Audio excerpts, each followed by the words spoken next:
जय हिंद प्यारे दोस्तों, स्वागत है आप सभी का मनोविज्ञान की इस प्रैक्टिस क्लास में। आज हम लोग चैप्टर फर्स्ट जो हम लोगों ने कंप्लीट कर लिया है, जिसमें शिक्षा, शिक्षा मनोविज्ञान और मनोविज्ञान के जितने भी संप्रदाय थे, चाहे वो व्यवहारवाद हो, प्रकारवाद हो, संज्ञानवाद हो, मानवतावाद हो, ये जितने भी हैं, मनोविश्लेषणवाद हो, इन सभी संप्रदायों को हमने पढ़ा। और ऐसा कोई भी एग्जाम नहीं है जहाँ 4 से 5 क्वेश्चन इन्हीं संप्रदायों से ना पूछे जाते हो, चाहे वो कोई भी संप्रदाय हो। इन्हीं के आगे चैप्टर जब हम पढ़ेंगे जाके, जब हम लोग पढ़ेंगे अपना लर्निंग पढ़ेंगे, अधिगम पढ़ेंगे, वहाँ पर ढेर सारी बातें आएँगी व्यवहारवाद की। इसी तरह से आप जब व्यक्तित्व पढ़ेंगे तो वहाँ पर आपको मनोविश्लेषणवाद आएगा, सिगमंड फ्रायड का जो दिया हुआ सिद्धांत था।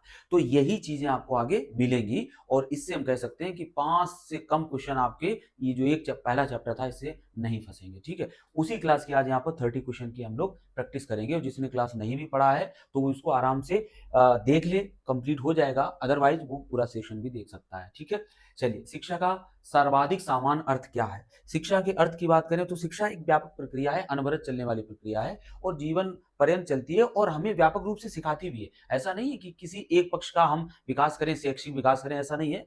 हर हम अपने सर्वांगीण विकास को लेकर चलते हैं, तब वो पूर्ण शिक्षा कहलाती है। और शिक्षा का एक और पॉइंट ये होता है कि शिक्षा किसी से भी प्राप्त की जा सकती है। उसके लिए कोई एक निर्धारित व्यक्ति या पर्सन नहीं होता है। कोई भी घटना, परिस्थिति या कोई भी ऐसी चीज़ हमें शिक्षा दे सकती है। तो वही हो जाएगा, केवल विद्यालय में पढ़ाई करना, ये शिक्षा का एक संकुचित अर्थ हो गया। व्यक्तित्व का विकास करना, ज्ञान अर्जन करना, मूल्यों का विकास करना, व्यवहार में परिवर्तन करना, ये जो चीज़ें होती हैं, संवेगात्मक विकास करना, सामाजिकता का विकास करना, ये सभी शिक्षा के व्यापक अर्थ में आते हैं और यही शिक्षा का सर्वाधिक सामान्य अर्थ हो जाएगा। बाकी ये सब कैसे हैं, संकुचित अर्थ है। केवल लग जाए वो तो हो ही नहीं सकता है। खेल-कूद प्रशिक्षण, व्यावसायिक शिक्षा, ऐसा कुछ भी नहीं है, ठीक है? शिक्षा को जीवन भर चलने वाली प्रक्रिया किसने कहा है? अगर शिक्षा को जीवन भर चलने वाली प्रक्रिया कहें तो ये तो एक सामान्य अर्थ है, लेकिन स्पेसिफिक जब हम किसी मनोविज्ञान की बात करते हैं तो इसको पीटर पीटर ड्रकर और मैकेंजी ने कहा, एंड मैकेंजी ने कहा। यहाँ पर लिखी हुई मनोवैज्ञानिक शिक्षा की अलग-अलग परिभाषाएं देते हैं, लेकिन इस स्पेशल जो यहाँ पर सेंटेंस लिखा है, शिक्षा को जीवन भर चलने वाली प्रक्रिया जो बताया है वो किसने कहा है? पीटर ड्रकर और एस मैकेंजी ने कहा है, ठीक है? तो ये हमारा इसका आंसर हो जाएगा, जो कि यहाँ ऑप्शन में नहीं दिया है। चलिए कोई बात नहीं, नेक्स्ट देखते हैं क्वेश्चन। अगला क्वेश्चन है, education is the manifestation of perfection already in man. ये परिभाषा पूछी जा चुकी है यूपी टेट में और ये परिभाषा किसकी है कि शिक्षा तो अंतर्निहित पूर्णता को ही व्यक्त करना है। अगर हम इसकी हिंदी लिखें, शिक्षा शिक्षा अंतर्निहित अंतर्निहित निहित पूर्णता को व्यक्त करना है। पूर्णता जो है, परफेक्शन नहीं ऊपर लिखा है, पूर्णता को ही व्यक्त करना है या बाहर निकालना है, व्यक्त करना है। ये परिभाषा किसकी है? ये स्वामी विवेकानंद की। विवेकानंद ने कहा हमारे अंदर जो भी पूर्णता है उसी को बाहर करना ही शिक्षा है और यही परिभाषा ऑप्शन नंबर डी हो जाएगा और पूछी जा चुकी है आपके यूपी टेट में। नेक्स्ट देखिए क्वेश्चन। अगला क्वेश्चन है, शिक्षा का मुख्य उद्देश्य क्या नहीं है? शिक्षा के व्यापक उद्देश्य होते हैं, ज्ञान अर्जन होता है, चरित्र निर्माण होता है, आर्थिक लाभ, और वो भी केवल केवल आर्थिक लाभ कमाना शिक्षा का उद्देश्य इतना संकीर्ण नहीं हो सकता है। सामाजिक अनुकूलन भी होता है। शिक्षा ही वो साधन है जिसके द्वारा हम समाज में अनुकूलित हो पाते हैं, यानी अपने आप को एडजस्ट कर पाते हैं, ठीक है? तो ये हो जाएगा। आगे है, मनोविज्ञान का सामान्य अर्थ क्या है? मनोविज्ञान को सामान्य अर्थों की बात करें तो ये इसकी एक प्रक्रिया है। सबसे पहले इसको आत्मा का विज्ञान कहा गया। सबसे पहले इसको आत्मा का विज्ञान कहा गया। जो दार्शनिक लोग थे, दार्शनिक थे, उन्होंने इसको आत्मा का विज्ञान कहा। जैसे अरस्तु हो गए, आपके प्लेटो हो गए, अरस्तु हो गए, प्लेटो हो गए। ये कुछ मनोवैज्ञानिक थे उस समय पर, ठीक है? इन्होंने इसको कैसा कहा? आत्मा का विज्ञान कहा, क्योंकि ये जो वर्ड है साइकी, इसका मतलब ही होता है, साइकोलॉजी में जो साइकी आता है इसका मतलब ही होता है आत्मा, और जो लोगोस होता है इसका मतलब होता है अध्ययन, ठीक है? तो आत्मा का अध्ययन करने वाला विज्ञान किसने माना था इसको? तो ये दार्शनिक थे, यूनानी दार्शनिक थे, अरस्तु, प्लेटो। तो इन्होंने इसको माना था शुरुआत में। फिर इसको माना गया मन का अध्ययन करने वाला विज्ञान, जिसको माना डिकार्टे हुए, पोम्पोनॉजी, ये शायद इटली के मनोवैज्ञानिक थे, पोम्पोनॉजी। इसके बाद इसको कहा गया चेतना का विज्ञान। क्या कहा गया? चेतना का विज्ञान। चेतना का विज्ञान कहने वाले जो मनोवैज्ञानिक थे तो विलियम वुंड थे। आपके कौन थे? वुंड थे। विलियम जेम्स थे और जेम्स सली थे। ये इस पूरी क्लास हम आपको ऑलरेडी बहुत डिटेल में पढ़ा चुके हैं, इसलिए ऐसे ही बताए दे रहे हैं। चेतना का विज्ञान किसने कहा? विलियम वुंड और जेम्स विलियम जेम्स और जेम्स सली, इन्होंने कहा इसको चेतना का विज्ञान। और इसके बाद आता है व्यवहार का विज्ञान। इसके बाद क्या आता है? व्यवहार का विज्ञान है, जो आज की परिभाषा, मान्य परिभाषा है, वो है मनोविज्ञान को व्यवहार का विज्ञान कहा जाता है। और ये जो परिभाषा दी, किसने दी? जेबी वाटसन ने दी। किसने दी है? वाटसन ने दी है। ये वाटसन सर ने इसको कहा कि मनोविज्ञान जो है वो व्यवहार का विज्ञान है। इसमें ऑब्जर्वेबल होता है ना, प्रेक्षणीय व्यवहार होता है, उसकी बात ही करते हैं, जो हम करते हैं किसी काम को। ठीक है, इसकी बात कर लेंगे।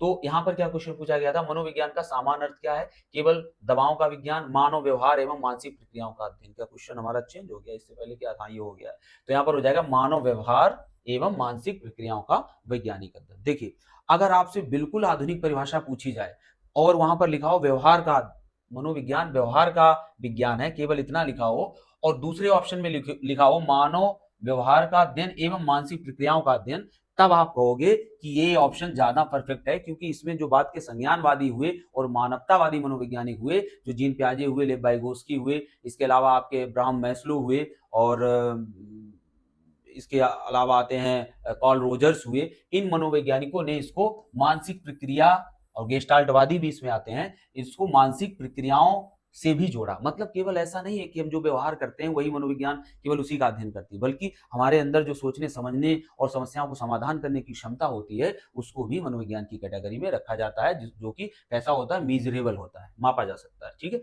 तो ये कुछ तथ्य थे जो हमने आपको बताया, कोई इतना बड़ा ये नहीं था क्वेश्चन।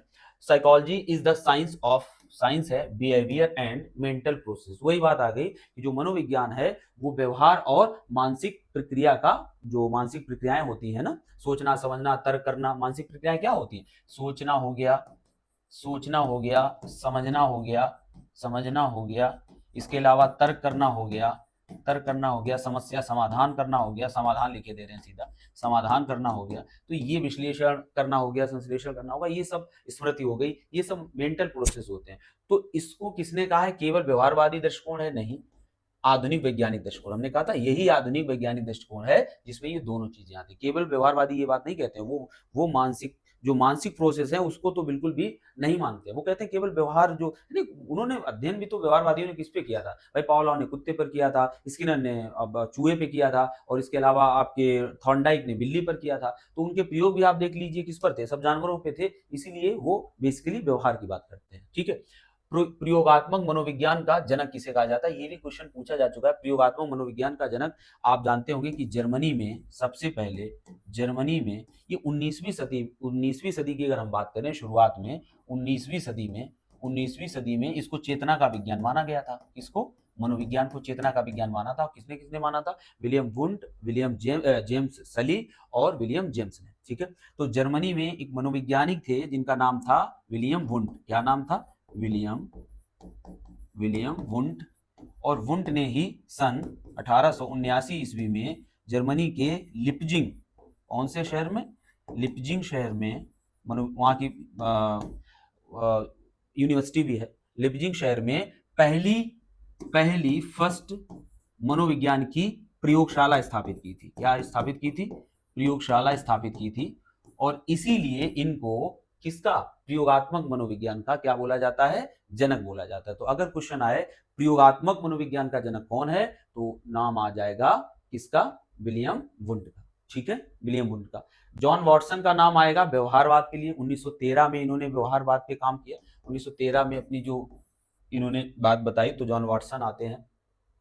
इसके अलावा आते हैं विलियम जेम्स, जाने जाते हैं अमेरिकी मनोविज्ञान के जनक। अगर अमेरिका में मनोविज्ञान को, ये डीवी के एक्चुअली, ये अगर हम बात करें डीवी सर के, जिन्होंने शिक्षा को त्रिध्रुवी प्रक्रिया बताया था, शिक्षक, शिक्षार्थी और पाठ्यक्रम, तो उनके ये फॉलोअर थे, यानी ये प्रगतिवादी शिक्षा के समर्थक थे। कौन? William James. तो अमेरिका में मनोविज्ञान का जनक अगर बोला जाता है तो विलियम जेम्स को बोला जाता है। किसमें? अमेरिका में मनोविज्ञान का जनक किसे बोला जाता है? विलियम जेम्स को बोला जाता है। तो अमेरिकन साइकोलॉजी की अगर हम बात करें, यही सबसे प्रमुख माने जाते हैं। ठीक है, अमेरिका, विलियम जेम्स हो गए। सिगमंड फ्रायड की बात करें तो ये वियना के थे, और इन्होंने जो थ्योरी दी थी, वो थ्योरी कौन सी थी? वो थी मनोविश्लेषणवाद। मनोविश्लेषणवाद का इनको, विश्लेषणवाद का इनको जनक माना जाता है। विश्लेषणवाद का इनको क्या माना जाता है? जनक माना जाता है।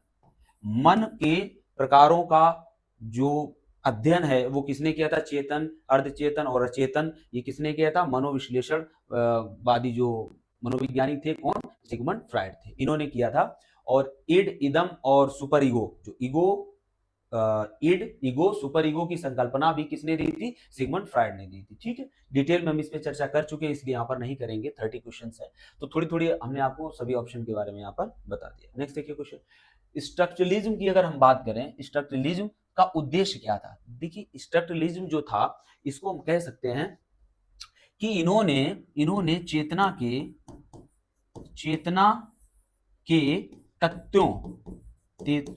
के तथ्यों के विषय में अध्ययन किया। किसके विषय में, चेतना के तथ्यों के विषय में अध्ययन किया कि ये कैसे बनी है, इसके बनने पर, एक्चुअली ये कैसे बनी है, इसके बनने पर इन्होंने अध्ययन किया। और ये किसके द्वारा किया गया, जो कौन थे, स्ट्रक्चरलिज्म वाले थे, मनोवैज्ञानिक में जो नाम आता है इसमें, तो वो किसका आता है, वुंट का आता है। किसका आता है, वुंट का आता है। और वुंट, और यहाँ पर क्या नाम यहाँ पर दिया गया, नहीं नाम नहीं दिया गया है। और उनसे पूछा गया का उद्देश्य क्या था, मानसिक प्रक्रियाओं की संरचना का विश्लेषण करना, मानसिक प्रक्रियाओं की संरचना का विश्लेषण करना, है ना। चेतना के तत्वों के बनने के विषय में जो चर्चा करता है वो कौन सा बात करता है, स्ट्रक्चरलिज्म करता है। ठीक है, अच्छा, इसका जो दूसरा आता है उसको नेक्स्ट क्वेश्चन में हम लोग देखते हैं। अगर हम फंक्शनलिज्म की बात करें तो फंक्शनलिज्म ये कहता है कि किस तरह से आपका मस्तिष्क या ब्रेन किस तरह से फंक्शन यानी कार्य करता है। तो ब्रेन के कार्य करने की जो जो जो कार्य करने के ऊपर जो अध्ययन किया वो किसने किया है, जो फंक्शनलिज्म से संबंधित मनोवैज्ञानिक थे उन्होंने किया है। जिसमें जो इनके प्रवर्तक की अगर बात करें, जो ये क्वेश्चन पूछ भी रहा है, प्रवर्तक की बात करें तो कौन है, विलियम जेम्स हैं, ये इसके प्रवर्तक हैं। और ये कहाँ के थे, ये अमेरिकन साइकोलॉजिस्ट थे, अमेरिकन साइकोलॉजिस्ट थे, जो डीबी के बहुत बड़े समर्थक थे, प्रगतिवादी शिक्षा के। तो विलियम जेम्स आते हैं, इनको ही अमेरिकन मनोविज्ञान का जनक भी बोला जाता है। मतलब जो एक नई पीढ़ी की मनोवैज्ञानिक चेतना वहां पर जागृत हुई, वो किस 19वीं सदी में विलियम जेम्स द्वारा अमेरिका में की गई। तो इनको अमेरिका के मनोविज्ञान का एक तरह से आधुनिक जनक बोला जाता है या जनक बोला जाता है। ठीक है, अब हम बात करें स्ट्रक्चरलिज्म, जो इससे पहले हम लोगों ने पढ़ा था, उसको उसके जो प्रवर्तक थे वो कौन थे, विलियम वुंट थे, जो मस्तिष्क या चेतना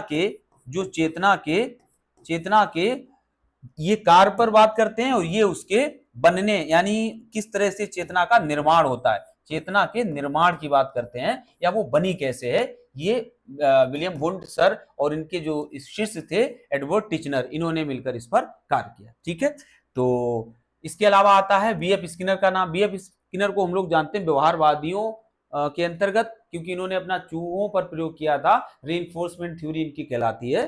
तो ये उन व्यवहारवादियों में हमने इनको पढ़ा था। केवल प्रेक्षणीय व्यवहार का अध्ययन होना चाहिए, ये किस विद्यालय का कथन है। देखिए प्रेक्षणीय व्यवहार का मतलब होता है कि आप किसी के व्यवहार का ऑब्जर्वेशन कर रहे हो। तो जब आप व्यवहार का ऑब्जर्वेशन कर रहे हो तो ये किसमें होगा, व्यवहारवादियों द्वारा होगा। यहीं पर जो जीव जंतुओं पर जो इन्होंने प्रयोग किए उनको ऑब्जर्व किया जाता था, चाहे चूहे पर हो, चाहे कुत्ते पर हो, चाहे बिल्ली पर हो, किसी पर चाहे किसी पर भी प्रयोग किए गए वो व्यवहारवादियों द्वारा किए गए। और इन्हीं में ही ये क्या करते हैं, प्रेक्षणीय बाहरी व्यवहार का अध्ययन करते हैं, मानसिक प्रक्रियाओं को शामिल नहीं करते हैं। ठीक है, तो ये हो जाएगा। गेस्टाल्टवाद कहते हैं कि आप हमें समग्र समस्या दिखाइए, आप पूरी समस्या हमारे सामने लाइए और हम उसके लिए तब हम उसका कुछ समाधान निकाल सकते हैं। तो इनके अनुसार समस्या पूर्ण रूप से प्रस्तुत होनी चाहिए, तभी कुछ अच्छा समाधान निकल सकता है। मनोविश्लेषणवादी तो आपको अभी हमने बताया कि मन के प्रकारों, जो अभी बताए थे प्रकारों के बारे में अध्ययन करता है, ड्रीम एनालिसिस करता है, ये सपनों के द्वारा व्यक्ति के व्यक्तित्व के बारे में बात करता है। कौन करता है, मनोविश्लेषणवादी करते हैं। मानवतावादी जो मनोवैज्ञानिक थे, अब्राहम मास्लो हुए। मास्लो के बाद दूसरा नाम आता है कार्ल रोजर्स का आता है। ये सब कहते हैं कि मानव जन्म से अच्छा ही होता है, और अपने जो वो चुनता है, किसी भी चीज को चुनता है उसके लिए वो उत्तरदायी भी होता है, और अच्छा होता है ये भी इन्होंने कहा, स्वतंत्र होता है ये भी इन्होंने कहा। और इन्होंने ही किसकी बात की है, इन्होंने छात्र रोजर्स सर ने बात की है, जो रोजर्स यहाँ पर है, उन्होंने की है छात्र केंद्रित शिक्षा की बात। छात्र केंद्रित शिक्षा की बात किसने की है, कार्ल रोजर्स ने की है। मास्लो ने जो बात की है वो जो आवश्यकता का सिद्धांत है, जिसमें 5 उन्होंने आवश्यकताओं को क्रमबद्ध रूप से बताया था, हमने सिद्धांत आपको पढ़ाया है। तो वहां पर मास्लो सर बताते हैं कि किस तरह से जो हमारी शारीरिक अवस्थाएं हैं वो कहां तक जाती हैं, सेल्फ एक्चुअलाइजेशन तक जाती हैं, जो सिद्धि की कंडीशन होती है। ठीक है, चलिए यहाँ पर डिटेल में हम नहीं बात कर सकते। नेक्स्ट देखिए, अचेतन मन का विचार किस मनोवैज्ञानिक का है? अचेतन मन की बात करें तो वियना के सिगमंड फ्रायड ने मन के 3 प्रकार बताए, चेतन, चेतन, अर्धचेतन, अर्धचेतन और अचेतन।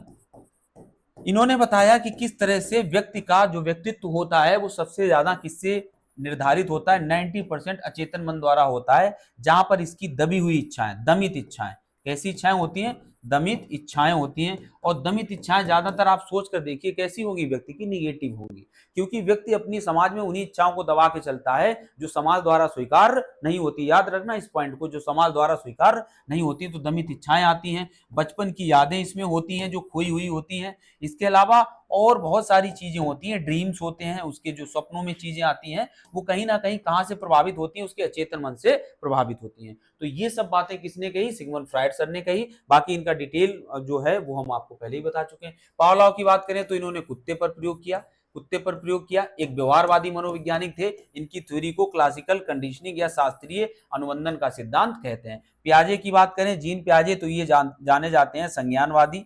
किस रूप में जाने जाते हैं, ब्रूनर हुए और पियाजे सर हुए और वाइगोस्की हुए, इन सभी को हम जानते हैं संज्ञानात्मक मनोविज्ञान के अंतर्गत। इन्होंने कहा कि व्यक्ति के मस्तिष्क यानी सोचने, समझने, तर्क करने और समस्या का समाधान करने, विचार करने, इन सभी क्षमताओं का केंद्र मस्तिष्क होता है, जो कि एक, पियाजे ने जो कहा वो हम बता रहे हैं, जो कि एक उम्र के हिसाब से डेवलप होता है। उसकी 4 इन्होंने अवस्थाएं भी बताई हैं, जिसको हम डिस्कस भी कर चुके हैं।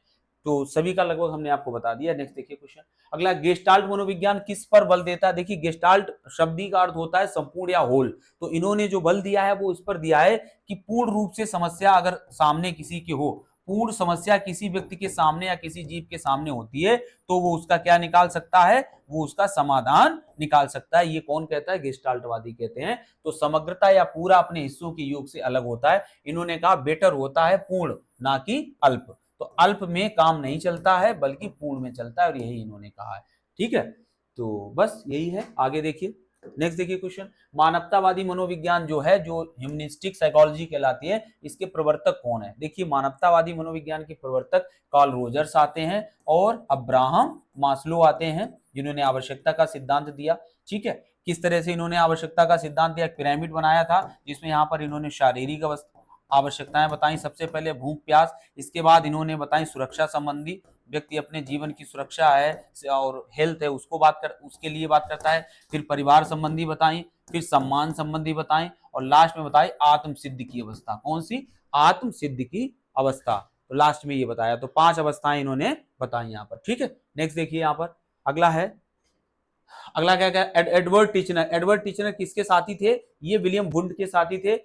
इवान पावलोव किसके थे? इवान पावलोव जो थे ये अभी हमने आपको बताया था कुत्ते पर प्रयोग करने वाले, क्लासिकल कंडीशनिंग के लिए जाने जाते थे, उसके बारे में हम इवान पावलोव को जानते। ठीक है, तो बाकी सब हो ही गया। नेक्स्ट देखिए क्वेश्चन यहाँ पर, क्या संज्ञानात्मक मनोविज्ञान कॉग्निटिव साइकोलॉजी मुख्यतः किसका अध्ययन करती है? देखिए संज्ञानात्मक मनोविज्ञान अभी हमने आपको बताया, व्यक्ति के सोचने, समझने, तर्क करने, समस्या का समाधान करने, इसके अलावा जो भी मानसिक प्रक्रियाएं होती हैं, ठीक है, मानसिक प्रक्रियाएं होती हैं, उनका जो अध्ययन किया जाता है वो संज्ञानात्मक मनोविज्ञान के अंतर्गत किया जाता है। सोच, स्मृति, समस्या समाधान, यही हो जाएगा। ठीक है, नेक्स्ट देखिए अगला है व्यवहारवाद जो होता है, वेवरिज्म होता है, का संस्थापक कौन है? व्यवहारवाद का संस्थापक कौन है? जेबी वॉटसन है। 1913 में इन्होंने इसकी स्थापना की थी, 1913 में इन्होंने इसकी स्थापना की थी। इसके अलावा नाम आता है स्किनर का, इसके नाम आता है बीएफ स्किनर का आता है, पावलाव का आता है, व्यवहारवादियों में पावलव का आता है, इसके अलावा थॉर्नडाइक का आता है। किसका आता है? थॉर्नडाइक का नाम आता है।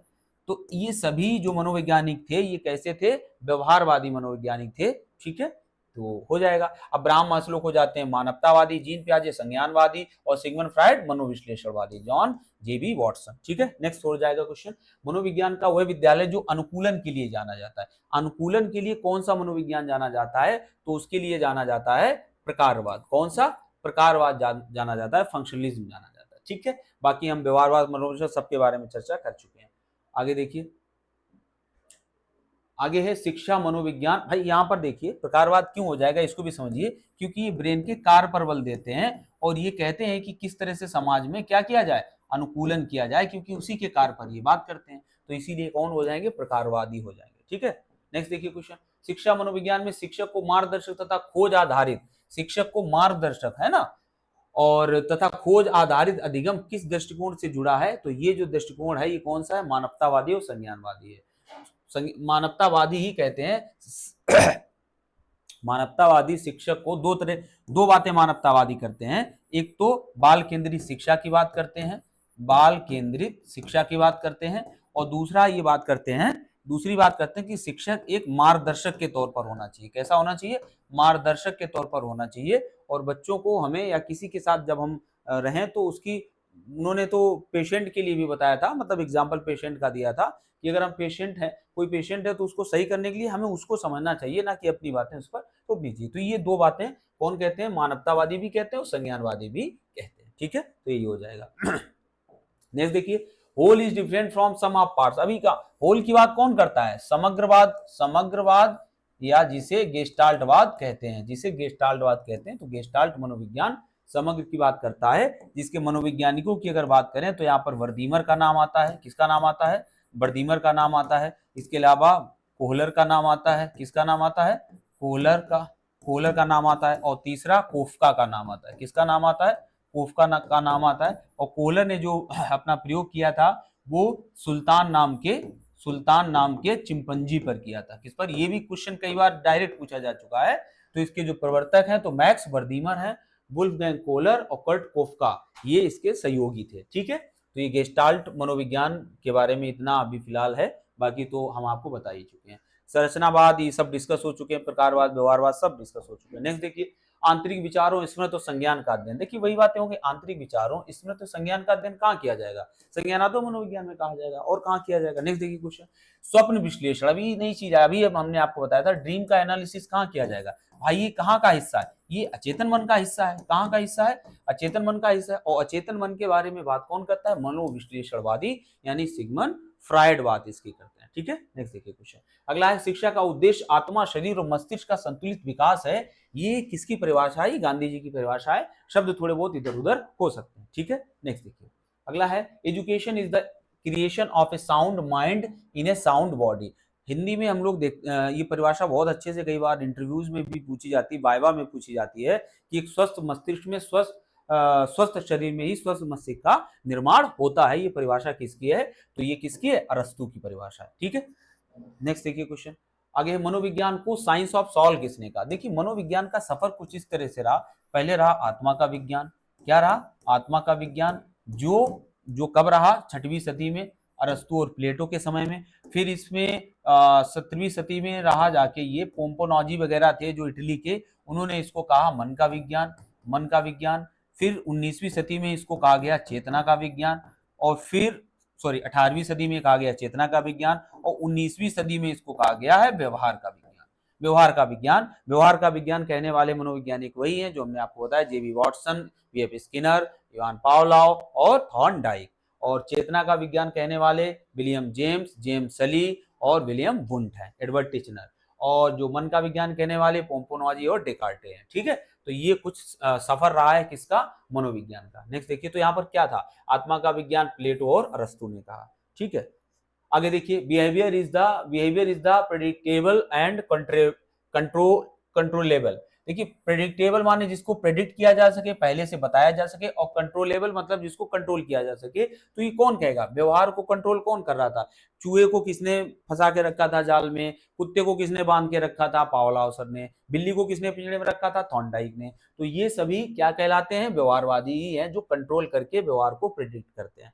नेक्स्ट देखिए क्वेश्चन, सेल्फ एक्चुअलाइजेशन। देखिए सेल्फ एक्चुअलाइजेशन अभी हमने मास्लो की जो बताई थी, तो 5वीं अवस्था कहलाती है सेल्फ एक्चुअलाइजेशन, जिसे हम कहते हैं आत्म सिद्धि की अवस्था। क्या कहते हैं, आत्म सिद्धि की अवस्था। जब व्यक्ति अपने लिए ना सोचकर दूसरों के लिए कार्य करता है, और अपनी मतलब एक्चुअली भौतिक आवश्यकताएं ही उसके लिए सब कुछ नहीं रह जाती हैं।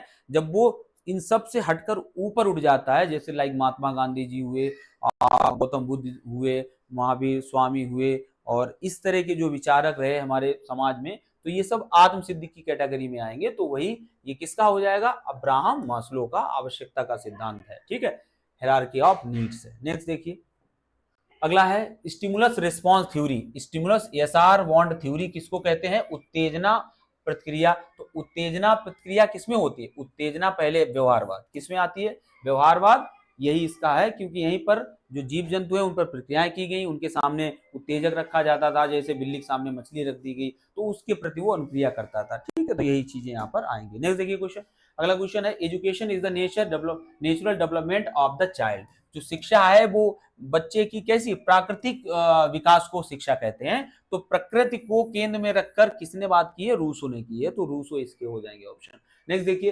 गेस्टाल्ट सिद्धांत का शैक्षिक उपयोग किसमें होता है। गेस्टाल्ट सिद्धांत ये कहता है कि अंतर्दृष्टि या अंतर्दृष्टि द्वारा समस्या का समाधान। पुरस्कार दंड वाला तो रिइंफोर्समेंट थ्योरी हो जाएगी।